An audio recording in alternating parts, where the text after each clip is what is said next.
ఈరోజు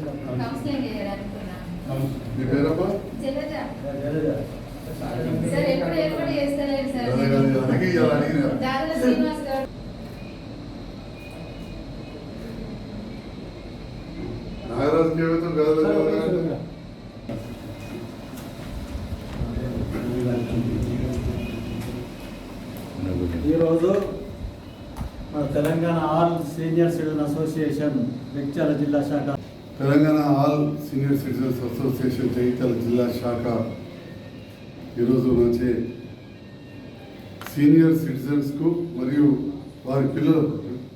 వారి పిల్లలకు అవగాహన వచ్చే విధంగా, ప్రజలకు అవగాహన వచ్చే విధంగా ఒక గోడ పత్రికలు కావచ్చు, ఒక పాంప్లెట్ను రిలీజ్ చేయించడం జరిగింది. ఇటు రిలీజ్ చేయించిన గౌరవ పెద్దలు మరి అశోక్ కుమార్ గారికి, విశ్వ గారికి, కృష్ణయ్య గారికి, ప్రభాకర్ గారికి, హనుమంత్ రెడ్డి గారికి, మా సోదరి జలజ గారికి అందరు కూడా హృదయపూర్వక నమస్కారం. అసోసియేషన్ జగిత్యాల జిల్లా శాఖ చాలా క్రియాశీలకంగా పనిచేస్తున్న అసోసియేషన్. ముఖ్యంగా వయోవృద్ధులు అంటే వృద్ధులే కాదు, 60 సంవత్సరాల పైబడ్డ వాళ్ళందరూ కూడా సీనియర్ సిటిజన్స్. వారందరి కోసం పనిచేస్తూ ఎవరైనా పిల్లల ద్వారా నిరాధారంగా కావచ్చు, లేదా కొందరు పిల్లలు లేని వాళ్ళు ఉండి కొన్ని ఇబ్బందులు పడుతున్న వారు కావచ్చు, ఆర్థిక ఇబ్బందులే కానీ కొన్ని న్యాయ సలహాలు అవసరం ఉన్నప్పుడు, లేదా వారి కొన్ని ఇంకా భూ సమస్యల పరిష్కారం కానీ ఇట్లాంటివి అన్నీ ఉన్నప్పుడు కూడా ఈ ఆల్ సీనియర్ సిటిజన్ అసోసియేషన్ మరి వారికి ఒక చిన్న గదిని కూడా నేను ఇప్పించడం జరిగింది. ఇంతకుముందు చెప్పాను, అది ఆడియో ఆఫీస్ కొద్దిగా ముందుగా రూమ్ ఏర్పాటు చేసుకున్నారు.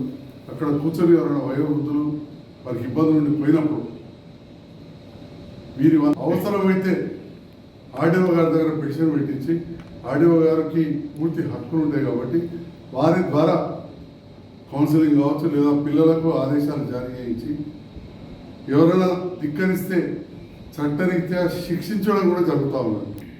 కానీ పెంచిన పిల్లలు సరిగ్గా చూసుకున్నప్పుడు ఖచ్చితంగా ప్రభుత్వం కానీ ఇలాంటి అసోసియేషన్ ఇంటర్వ్యూని కావాల్సి వస్తుంది.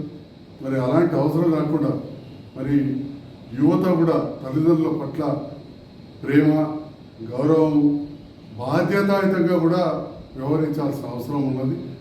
ఆ బాధ్యతాయుతంగా వ్యవహరిస్తూ ఈ సీనియర్ సిటిజన్స్కు ఎవరు కూడా ఇబ్బంది కాకుండా చూడాల్సిన బాధ్యత యువత మీద కూడా ఉంది. మరి ఆ బాధ్యతను విస్మరించిన పిల్లలు కావచ్చు, కుటుంబ సభ్యులు కానీ, లేకపోతే సమాజంలో వివిధ రకాల అంశాలు ఉంటాయి.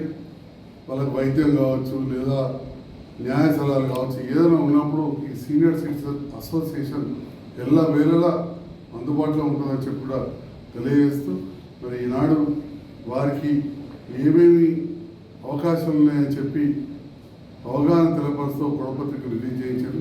ఈ సందర్భంలో నేను ఈ అసోసియేషన్ నాయకులందరూ కూడా హృదయపూర్వక ధన్యవాదాలు తెలియజేస్తాను.